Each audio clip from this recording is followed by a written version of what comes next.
Welcome to The Explainer. Today, we're diving into a really personal account of a 40-day detox. We're going to break it down and look at it as a kind of guide for anyone who's ever thought about taking a similar journey through what the source calls the wilderness. Okay, let's just dive right in with this quote because it sets the stage so perfectly. This journey isn't about some rigid plan or hitting a finish line. Nope, it's all about endurance, just staying with the discomfort long enough for something really fundamental to finally change. All right, so to really get this, we have to look at the starting point. And it wasn't some dramatic rock bottom moment. It was actually this subtle, repeating cycle of patterns. And they were all designed to do one thing: escape. And this is absolutely key. You have to reframe what the goal even is from the very beginning. This isn't just about ticking off days on a calendar.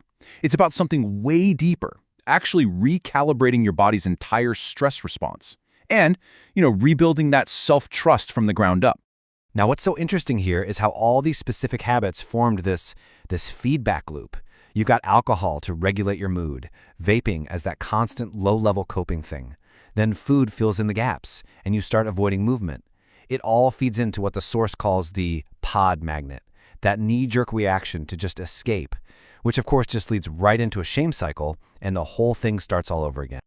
Okay, so let's get into the core of the journey, the 40 days themselves. This wasn't just random suffering, not at all. As you're about to see, the path through the wilderness actually followed a pretty predictable 3-stage pattern. And check this out. This timeline just lays it all out so clearly. The first 10 days, pure chaos. The middle 20, a really messy period of substitution. And those final 10 days, that's when a new kind of regulation finally starts to show up. For anyone thinking about doing this, having a map like this is, well, it's invaluable.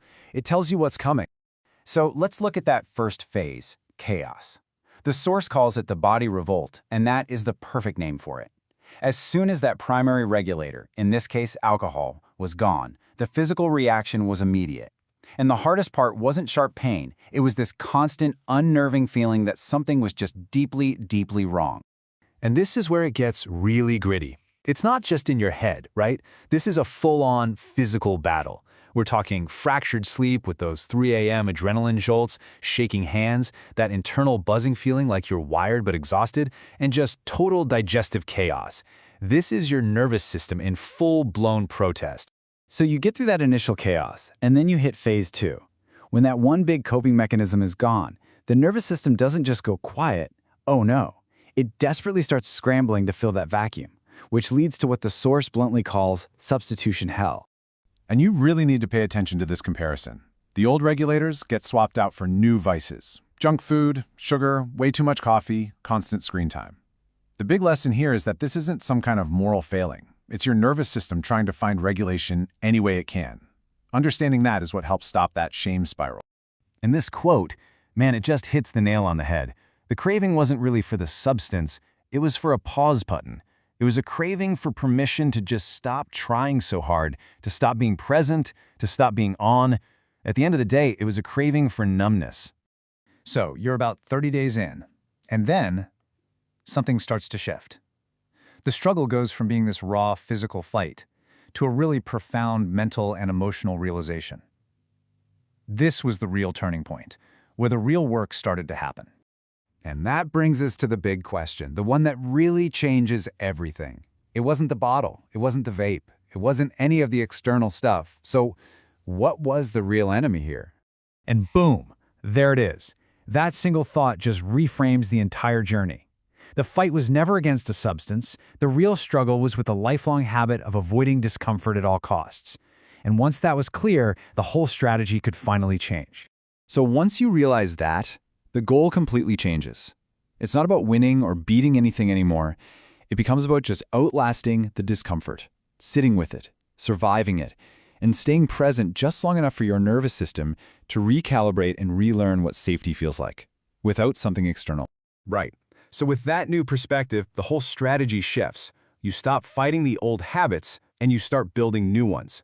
The goal becomes creating practical things that actually work on your worst days, not just your good ones. In other words, you focus on systems, not vows. And these aren't some giant, impossible promises you make to yourself. They're simple, practical systems that actually came out of the process itself. Choosing to walk instead of escape. using silence to just ride out a craving, creating a new, grounding ritual around a cup of coffee, and so crucially, giving yourself permission to just leave situations that are too draining. These are tools you can use again and again, not resolutions you can break. And that brings us to one of the most important takeaways of this whole thing. The 40 days weren't a finish line. This wasn't recovery in the sense that you're cured. It was preparation. It was the training ground for a whole new way of operating in the world, one where you're equipped with new systems and a real understanding of what the challenge actually is. So we're going to leave you with this final, really powerful thought from the source. It's a message of encouragement for anyone who might find themselves in that wilderness. The discomfort, the chaos, the substitutions, it's not something to be rushed through or escaped. That intense, difficult period, the wilderness, that's the very process that actually works the transformation.